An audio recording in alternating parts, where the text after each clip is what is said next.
रास्तार flyers व्यवहार को केसिंगा कांग्रेस तीव्र विरोध।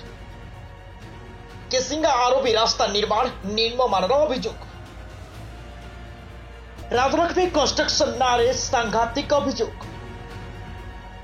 रास्ता निर्माण रे फ्लायार्स व्यवहार को केसिंगा कांग्रेस पक्षर तीव्र विरोध देखा मिली। केसिंगा आरोपी निर्माण करुवा राजलक्ष्मी कंस्ट्रक्शन रास्ता निर्माण रे फ्लायार्स व्यवहार को केसिंगा कांग्रेस कर्मी तीव्र विरोध करिसेंती। एहा द्वारा परिवेश दूषित हेउछि एवं आखपाखर चाष जमी नष्ट हेउछि। मागणे मिलुथिबारु राजलक्ष्मी कंस्ट्रक्शन यह व्यवहार करुछि।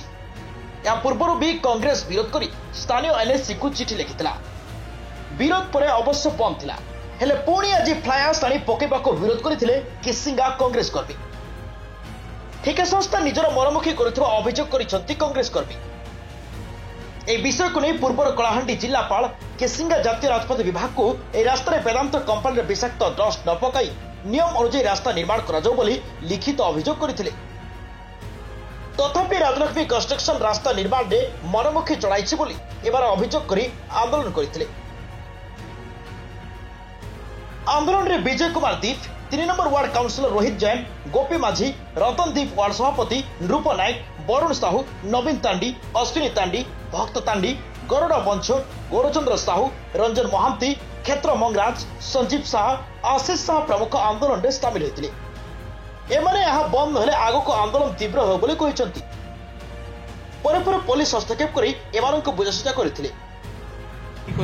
चिठिया हिसाब रे जे डस्ट नहीं पकाबा का जे आपण माने देखि पारुथिबे आम चिठी देला पर भी से आम कथा नहीं शुणी कर अवहेला करुछन आरो डस्ट के पका दे चली। ई डस्ट होचे गोटे विषाक्त जेनटा कि आमर शरीर प्रति विपद अच्छे।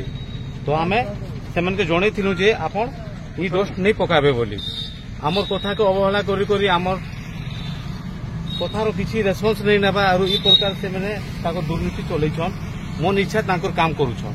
तो आम बाध्य ही करी आज आसिक आम तांके कहलु जे ई डस्ट नहीं पकाबर लागे से माने काम टिके बंद कर।